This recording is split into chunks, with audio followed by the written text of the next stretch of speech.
गलती से मैंने अपनी बीवी को तलाक दे दी है।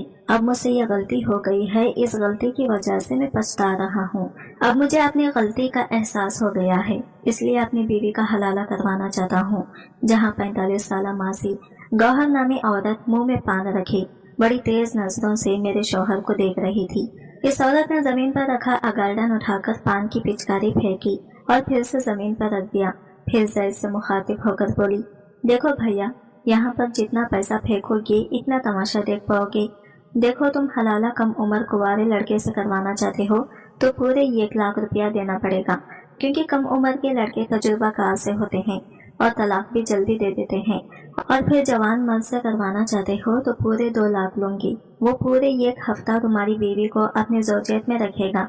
ये इन जवान मर्दों की शर्त है। ये सब बातें सुनकर मैं शर्म से पानी पानी हो गई थी। इसकी बातें सुनकर जैद गुस्से से सुर्ख हो गया था और गुस्से से कहने लगा, मुझे ये सब मंजूर नहीं। फिर इस गौहर मासी ने ठंडी आह भरते हुए ये एल्बम निकालकर हमारे सामने रख दिया। इसमें हर तरह के मर्द की तस्वीरें मौजूद थी, जिसके 40 से लेकर 60 साल बूढ़े तक की तस्वीरें मौजूद थी। अगर हलाला के फौरन बाद तलाक चाहते हो तो पूरे 3 लाख लूंगी। मेरे पास नए पठान लड़के भी पेशावर से आए हुए हैं। इन्हें अभी इस सब कीमतों का पता नहीं है।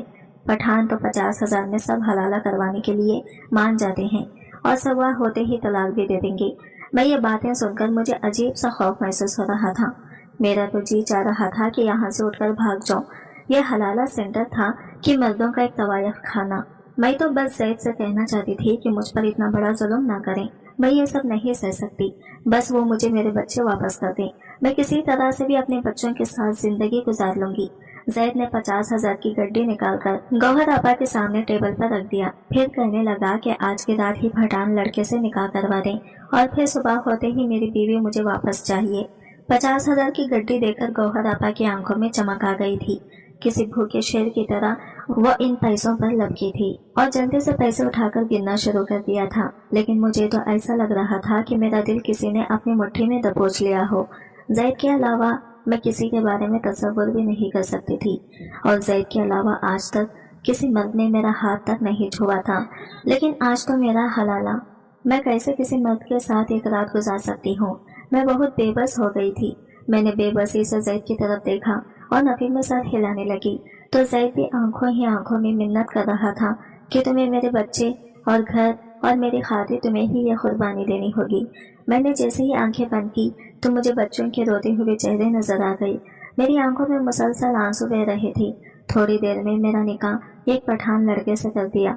मैंने किसी तरह से ये निकाह कबूल किया था, ये मैं ही जानती थी। गौहर आपा के हलाला सेंटर के बराबर ही ये कम कीमत में ही होटल मौजूद था, जहां मुझे इस मर्द के साथ हलाला के नाम पर एक रात गुजारनी थी। तो वही होटल में मुझे गौहर आपा ये कमरे में ले गई और मुझे ये कमरे के अंदर छोड़कर चली गई। मैं बेड पर बैठे बैठे यही सोच रही थी कि क्या ये मेरी सच में आखिरी आजमाइश है या फिर आजमाइशों की शुरुआत होने वाली है। औरत ही क्यों आजमाइशों की भट्टी में हर बार जलती है। बेटी के पैदा होते ही इसे पराया धन कह दिया जाता है। मैके में माँ बेटी की परवरिश करते हुए यही कहती है कि ये तेरा घर नहीं है, तेरा घर तो तेरा ससुराल है। और ससुराल में सब ये कहते तेरा घर नहीं है जो तेरी मनमानी चलेगी, हमारा है इसलिए हमारी मनमानी चलेगी। शौहर की जाती मकान में रहते हुए भी वो समझती कि ये मेरा घर है, इसलिए इस घर को सजाने संवारने में खुद को भूल जाती है। लेकिन मर्द के 3 जुमले इसे इस घर से बेदखल कर देते हैं। इसे समझा देते हैं कि ये घर भी इसका नहीं है, जैसे वो अब तक अपना समझती आ रही थी। जिसे रिश्ते की खातिर वो हर तकलीफ को सह रही थी, वो एक लफ्जों की कच्ची डोर से टूटने वाला निहायत ही नाजुक सा बंधन था। मेरे साथ ऐसा ही तो हुआ था। क्या नहीं सहा था मैंने ये घर बसाने के लिए। लेकिन जैद के 3 जुमलों ने मुझसे तो जैसे मेरे जीने का हक तक छीन लिया था। मुझे याद आने लगा जब मेरी शादी जैद से हुई थी, वो कितना खुश था।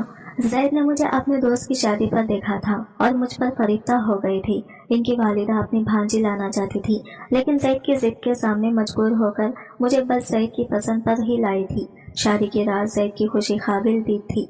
मुझे अपने सामने देखकर वो ये समझ नहीं पा रहे थे कि कैसे अपनी खुशी का इजहार करें। एक बेयकीनी सी कैफियत थी जैद की, इसकी तारीफ करने का अंदाज, इसकी मोहब्बत का इजहार। मुझे ये लगा कि मैं कोई अस्परा हूँ, किसी सल्तनत की शहजादी हूँ। एक रात में ज़ैद की मोहब्बत ने मुझे खुद पर इतराने पर मजबूर कर दिया था। वो मुझ पर यूँ फरिश्ता था जैसे मेरा आशिक हो, मेरा दीवाना हो। मुझे पाकर इसने पूरी दुनिया को मुसख्खर कर लिया हो। लेकिन मर्द की मोहब्बत भी बड़ी अजीब होती है। इसे वो लड़की हमेशा परकशिश लगती है जो इसकी दस्तरस से बाहर हो, और बीवी बनते ही महबूबा की मोहब्बत 4 दिन का बुखार बनकर उतर जाता है। ज़ैद के साथ भी कुछ ऐसा ही हुआ था। ज़ैद ने जितने जज्बात मुझे शादी के शुरू दिनों में दिखाए थे, 1 माह बाद तो मुझे लगता था कि ज़ैद ये वो है ही नहीं जिसने मुझसे शादी करने के लिए अपनी वालिदा तक को मेरे घर रिश्ता लाने के लिए मजबूर कर दिया था। या शायद ज़ैद के वालिदा ने मुझसे ज़ैद की शादी इसी शर्त पर की थी कि कल को ज़ैद इनके रवैये की कभी शिकायत नहीं करेगा। वो जो चाहे रवैया मेरे साथ रखें, वो मेरी हिमायत कभी नहीं लेगा। मेरे लिए ज़ैद से शादी एक अरेंज मैरिज थी। शादी के बाद भी मुझे मालूम हुआ कि ज़ैद ने अपनी वालिदा की मर्जी के खिलाफ मुझे अपनाया है। मेरी सास का रवैया मेरे साथ शुरू दिन से अच्छा ना था। फिर इनकी वो भांजी भी बार बार हमारे घर आती और मुझे नफरत से देखती थी। मेरी सास ने मेरा जीना दोभर कर रखा था। मुझे एक पल आराम और सुकून से रहने नहीं देते थे। ज़ैद की मोहब्बत बस 1 महीना ही उरूज पर रही थी। इनके बाद तो जैसे मैं इसके लिए बस एक काम सी बीवी थी। इनकी वालिदा मुझे ज़ैद के सामने जलील करके रख देती थी, लेकिन ज़ैद की ज़बान पर एक हर्फ नहीं आता था। वो कुछ नहीं कहता था कि इसकी वालिदा का मुझसे क्या रवैया है, बस मुझसे नजरें चुरा जाता। चंद माह बाद मैं हामिला हो गई। ज़ैद बहुत खुश थे, लेकिन मेरी सास की आंखों में मेरे लिए नफरत की शिद्दत और भी बढ़ गई थी। डॉक्टर ने मुझसे कहा कि तुम कमज़ोर हो, इसलिए ज़्यादा कामकाज मत करना और अपना ख्याल रखना। लेकिन मेरी सास ने तो मुझ पर काम का बोझ और बढ़ा दिया था। एक दिन मैं कपड़े धोकर सहन में फैलाने लगी तो कहने लगी, बाल्टी उठाओ और ऊपर छत पर जाकर कपड़े डाल कर आओ। मैंने कहा कि मुझे डॉक्टर ने ये सब काम मना किया है। तो कहने लगी, क्यों, तुम अनोखा बच्चा पैदा कर रही हो। हमने भी बच्चा पैदा किए हैं, सारे काम हम किया करते थे। ऐसे भी तुम क्या नाजुक मिजाज हो कि जरा सी सीढ़ियाँ चढ़ोगी तो मर जाओगी, या तुम्हारा लाला कोई अनोखा है जो खत्म हो जाएगा। मैं इन्हें तासीर से देखती रह गई। कैसी औरत थी, कैसे मुंह भरकर इसने अपने ही बेटे की औलाद के बारे में ये सब कहा था। मेरा तो दिल ही दहल सा गया था। मेरा बच्चा अभी दुनिया में नहीं आया था और वो इसके लिए क्या क्या बोले जा रही थी।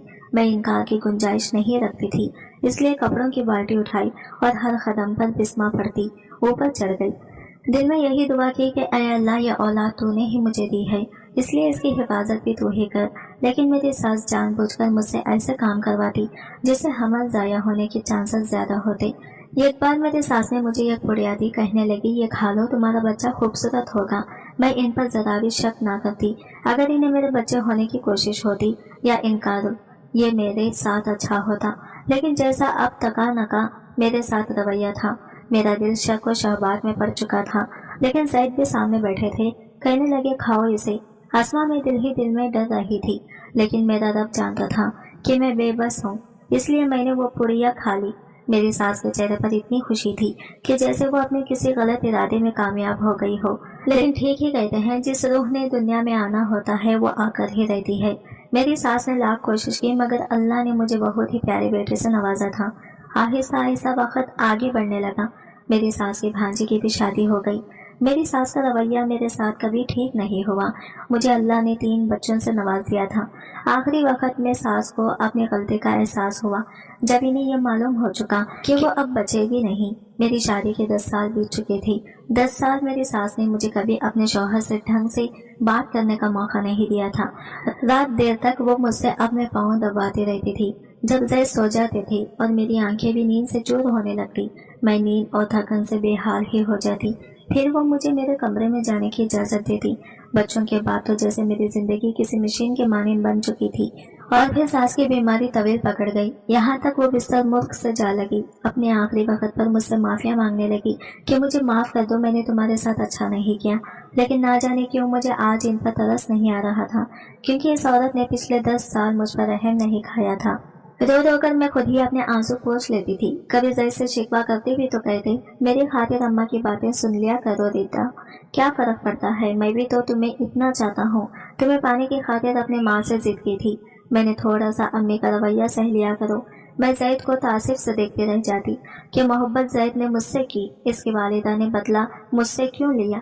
सास को जुल्म करते वक्त ये एहसास क्यों नहीं होता कि आने वाली बहू का कसूर क्या था, जिससे वो ना जाने किस बात के बदले लेना अपना फर्ज समझती है। कभी अपनी सास की मुजालिमा का बदला बहू से ये समझ कर लेती है अब वो सास के दर्जे पर फायज है, इसीलिए बहू पर मालिक बन चुके हैं। इसलिए किसी की जोबीता नहीं, जो चाहे करें। और जब आखिरी उम्र में पहुंच जाती तो माफी याद आ जाती। मैंने अपनी सास की खिदमत तो जरूर की थी, इन्हें माफ नहीं कर पाई। वो वफात पा चुकी थी। घर के मालिक अब मैं थी। जैद अपनी वालिदा की वफात के बाद चंद माह बहुत रंजिदा से रहे थे। एक दिन मुझसे कहने लगे, मेरी माँ ने तुम्हारे साथ कभी भी अच्छा बर्ताव नहीं किया। मैं जानता हूँ कि ये मुश्किल अमर है निदा, लेकिन ये भी सच है, मैंने तुम्हें टूट कर चाहा है। इसलिए अगर अपनी मोहब्बत के बदले तुमसे कुछ मांगो तो मुझे इनकार तो नहीं करोगी ना। जैद मेरा हाथ थामे फिर से एक नई आजमाइश मुझसे ले रहे थे। मर्द के दो मीठे बोल औरत के दिल को कैसे मोम की तरह से पिघला कर रख देते हैं कि वो चाहकर भी इसे इनकार नहीं कर सकती। मैंने कहा, मैं आपको इनकार कर ही नहीं सकती जैद, मैंने आपसे मोहब्बत की शादी के बाद की है, लेकिन मेरी मोहब्बत भी आपकी मोहब्बत से कम नहीं है। वो मेरा हाथ अपने लबों पर लगाकर बड़ी अपनायत से बोले, मेरी माँ को दिल से माफ कर दो निदा, मैं नहीं चाहता कि इन्हें खबर में किसी की आहें बेचैन करें। जैद अच्छी तरह मेरी तकलीफ से वाकिफ थे। अपनी माँ के रवैये से भी मुझे एक नए इम्तिहान में बड़े प्यार से डाल रहे थे। मेरे हाथ इनके हाथ में थे, बड़ी मोहब्बत से वो मुझसे मांग रहे थे। मुझे लगा 10 की मिली अजियत जैद की इस अपनायत के आगे शायद कम थी। मैंने जैद से इनकार नहीं किया, अपनी सास की हर ज्यादती को दिल से माफ कर दिया। मेरी तरह ज्यादातर औरतें शायद ऐसा ही करती हैं, लेकिन ये सिलसिला तो शायद ना खत्म होने वाला था। जैद की नौकरी छट गई थी, वो सिगरेट पीने लगे थे। मुझसे इनकी परेशानी देखी नहीं जाती थी, इसलिए मैंने अपना सारा जेवर लाकर जैद के सामने रख दिया। मैंने कहा, आप नौकरी छोड़कर कारोबार शुरू कर ले। मेरी जेवरात को देखे वो कहने लगे, मैं बगैरत नहीं हूँ कि बीवी के जेवरात बेचूं। मैंने कहा, जैद, हम एक दूसरे सुख दुख के साथी हैं, आपकी परेशानी मेरी भी परेशानी है। आप अपना कारोबार शुरू करें, जब हालात अच्छे हो जाएंगे मुझे नया जेवर बनवा दीजिएगा। जैद ने मेरा जेवर बेचकर कारोबार शुरू कर दिया। मैंने हर तंगी हंसकर जैद के साथ गुजारी थी कि अब की बार ऐसा होता कि बच्चों और जैद को खाना खिलाने के बाद खाने को कुछ भी नहीं बचता था। जैद कम खर्चा घर पर लाते थे, मैं पानी पीकर अपना पेट भर लेती थी। खाली पेट बेशक मुझे दुहाइयां देता था, लेकिन दिल मुतमईन था। मेरे बच्चे और शौहर सैद होकर सोए थे। आहिस्ता आहिस्ता जैद का कारोबार तरक्की करने लगा था। 2 साल में वो काफी बैंक बैलेंस बना चुके थे। बच्चे स्कूल जाते थे। एक बार मैं अपने कजिन के साथ बाजार चली गई। बच्चे घर पर अकेले थे। मुझे यही लगा बस 2 घंटे में वापस लौट आऊंगी, लेकिन मुझे क्या खबर थी रास्ते में जुलूस निकाला जाएगा और आपस में दोनों सियासी मुखालिफ पार्टियों में झगड़ा बढ़कर फतराव शुरू हो जाएगा। मैं और मेरी कजिन एक दुकान में छुप गए। यह हंगामा आराई कुछ कम हो तो हम अपने घरों को जाएं, लेकिन शाम से रात हो चुकी थी। मैं फोन भी घर से नहीं लाई थी। मुझे अंदाजा ही ना था इस मुसीबत में फंस जाऊंगी। रात के 10 बज चुके थे। मेरा दिल बच्चों के लिए अलग परेशान था। जैद का सोचकर भी मैं परेशान होने लगी थी, क्योंकि मैं दोपहर को सोए हुए बच्चों को छोड़कर बाजार के लिए निकल गई थी कि 2 घंटे तक लौट आऊंगी।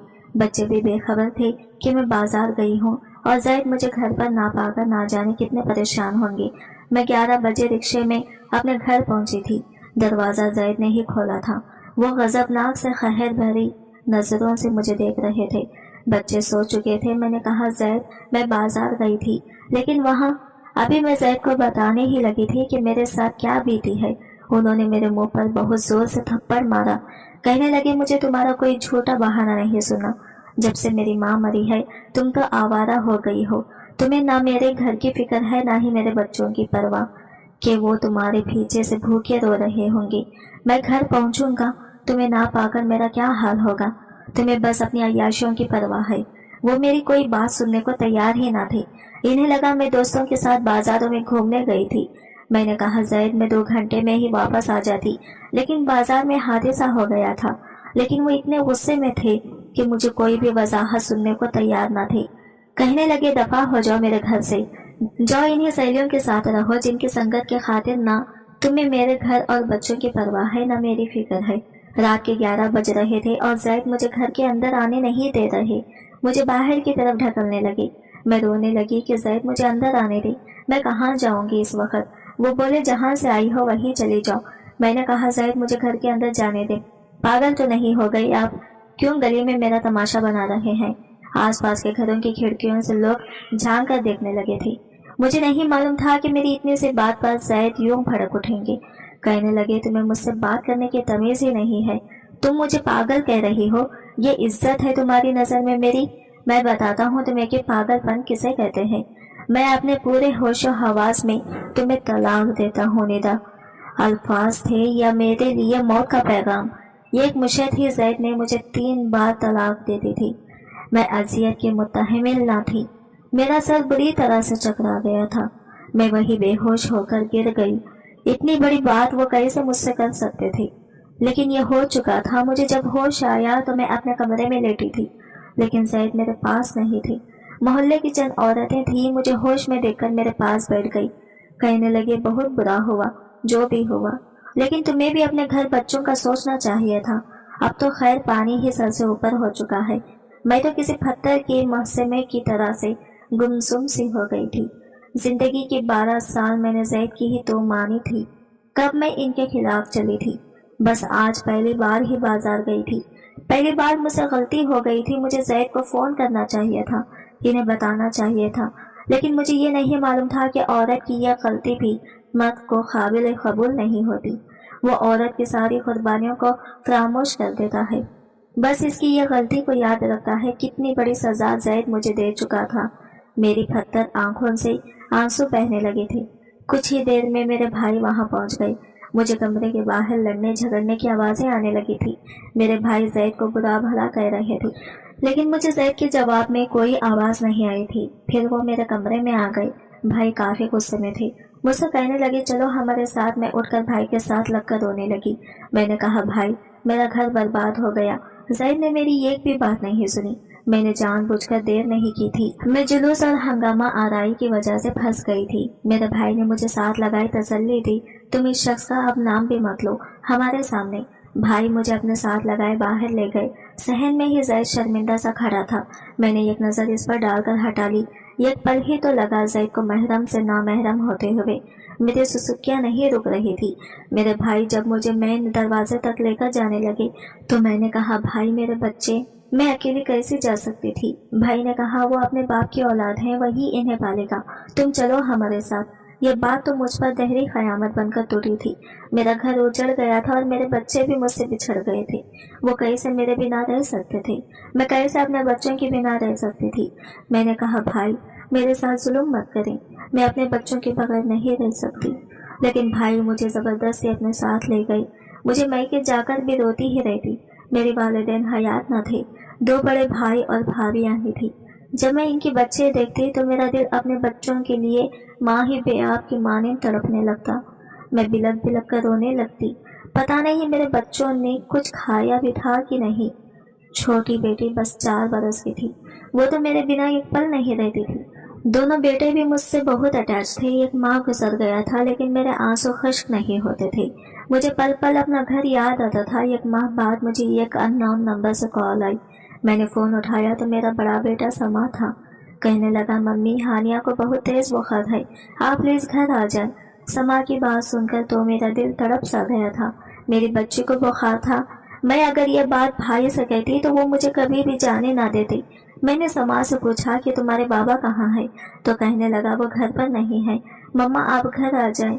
मैं भी इन दिनों बीमार ही अपने कमरे में पड़ी रहती थी, इसलिए भाभी से ये कहकर घर से निकल गई कि डॉक्टर हर जा रही हूँ। लेकिन गई अपने घर थी। दरवाजा समा ने ही खोला था। मेरे तीनों बच्चे सहन में ही थे। मुझे देख मेरे साथ लिपट गए, रोने लगे। मैंने हानिया को गोद में भर लिया, अपने सीने से लगा लिया। वो बुखार में तप रही थी। मैंने कहा रिक्शा बाहर खड़ा है, तुम तीनों मेरे साथ चलो, मैं तुम लोगों के बिना नहीं रह सकती।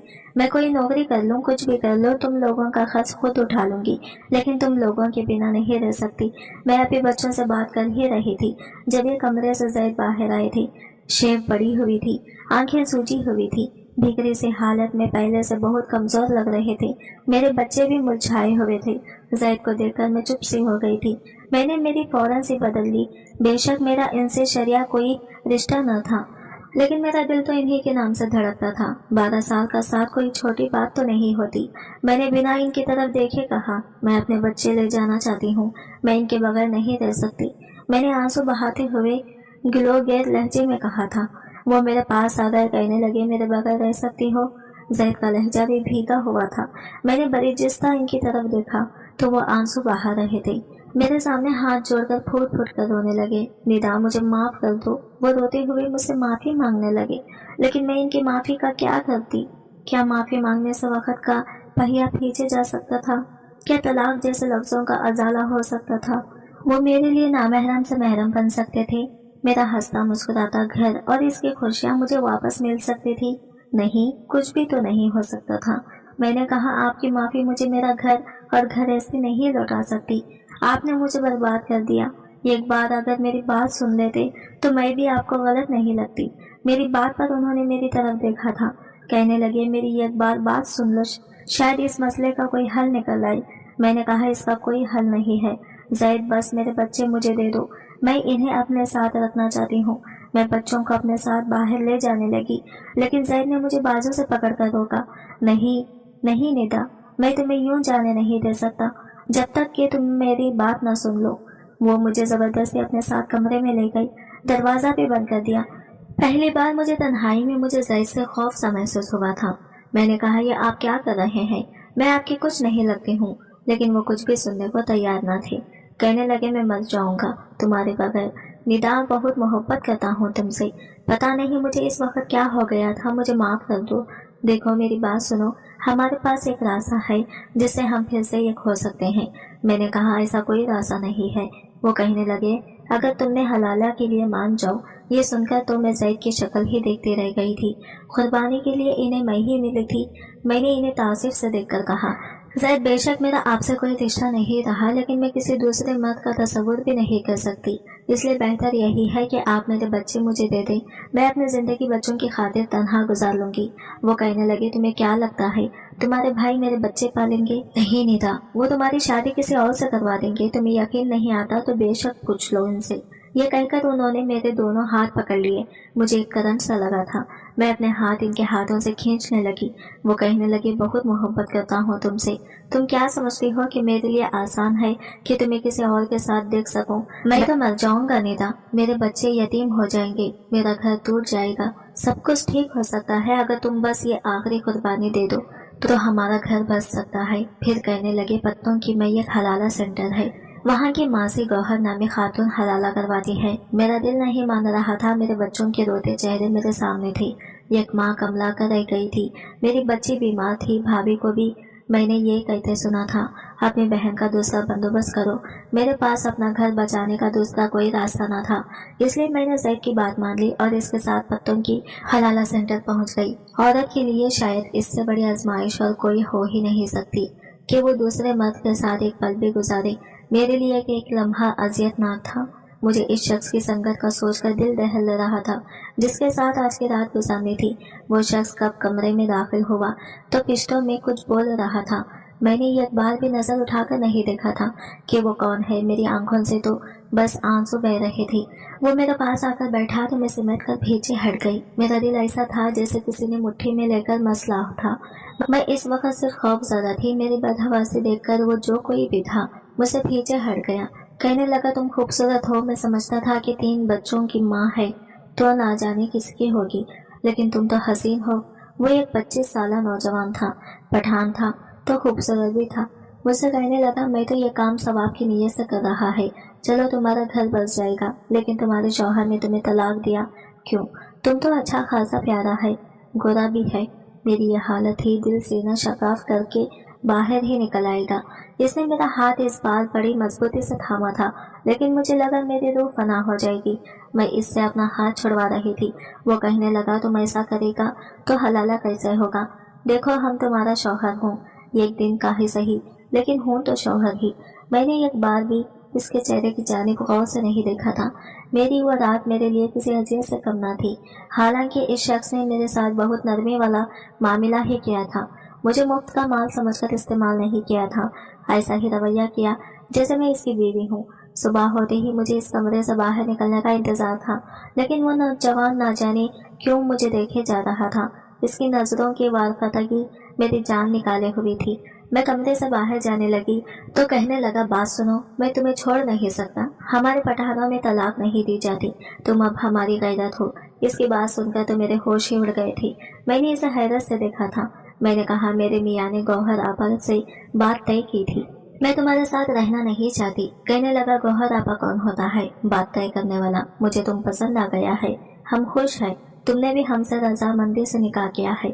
फिर हलाला ऐसे नहीं होता जैसे गौहर आपा कहती है, वो सब जिना के जमरे में आता है। मैं एक मौलवी को कहते सुना था कि अगर हलाला की नीयत से निकाह करके ताल्लुक कायम करो तो वो जिना है। मैंने तुम्हें बीवी समझकर निकाह किया था, तुम मुझे पसंद भी आ गया है, इसलिए हम तुमको तलाक नहीं देगा। मुझे लगा मैं चकरा कर गिर जाऊंगी। मैं इसके सामने रोने लगी थी कि मेरे छोटे छोटे बच्चे हैं, लेकिन वो शख्स कहने लगा, वो तुम्हारे शौहर का मसला है। अब तुम पठान की बीवी है और हमारी बीवी हमारी गैरत होता है। हम या तो मर जाता है या मार डालता है, अपनी गैरत को नहीं छोड़ता। ऐसा ही हुआ था। जैद ने जब इस शख्स का गिरबान पकड़कर इसे गुस्से से फंकार कर लिया कि तुम मेरी बीवी को अभी के अभी तलाक दो। इसने अपनी जेब से पिस्टल निकाल ली। कहने लगा, तुझे जान से मार डालूंगा अगर अब मेरी बीवी का अपना बीवी कहा तो। इस हलाला सेंटर में ये तमाशा सा लग गया था। पिस्टल देखकर हम सबको ही सांप सूंघ गया था। ये पता था कि वो पठान एक मिनट भी गोली चलाने से पहले सोचेगा नहीं। वो मुझे अपने साथ पेशावर ले गया था, मेरा ख्याल भी रखता, मेरे साथ रवैया भी अच्छा रखता था, अपने घर वालों को मेरे खिलाफ बोलने भी नहीं देता था। लेकिन मैं अपने दिल का क्या करती, जो हर वक्त अपने बच्चों में अटका रहता था। मेरी दूसरी शादी को 5 साल गुजर गए हैं। अमीन गुल एक अच्छा इंसान है, मेरे 2 बच्चे भी हैं, वो मेरा बहुत ख्याल भी रखता है। हलाला वाकया कोई मजाक नहीं है, ना ही तलाक कोई छोटी सी गलती जिसे हम मामूली समझकर कर दें और औरत को हलाला के नाम पर किसी की एक रात की बीवी बना दें। ये बात शायद जैद को अच्छी तरह से समझ आ गई होगी। मुझे अब भी अपने बच्चे याद आते हैं। हाँ, ये जरूर हुआ कि मुझे अब जैद का ख्याल नहीं आता, क्योंकि इसकी मोहब्बत अगर सच्ची होती तो मुझे हर बात तख्ता मश्क ना बनाता। अमीन गुल बहुत अच्छा शौहर साबित हुआ। वो 2 बार मुझे मेरे बच्चों से मिलवाने भी ले गया था। मेरी भाभी भी एक बार हमारे घर आई थी, इन्हें भी अमीन गुल बहुत अच्छा लगा। लेकिन मेरे और अमीन के 2 बच्चे होने के बावजूद मुझे मेरे 3 बच्चे बहुत याद आते हैं जो जैद के पास है। आज की वीडियो कहानी आपको कैसे लगी कमेंट करके जरूर बताएं। अगर वीडियो अच्छी लगी है तो लाइक शेयर जरूर कीजिएगा और हमारे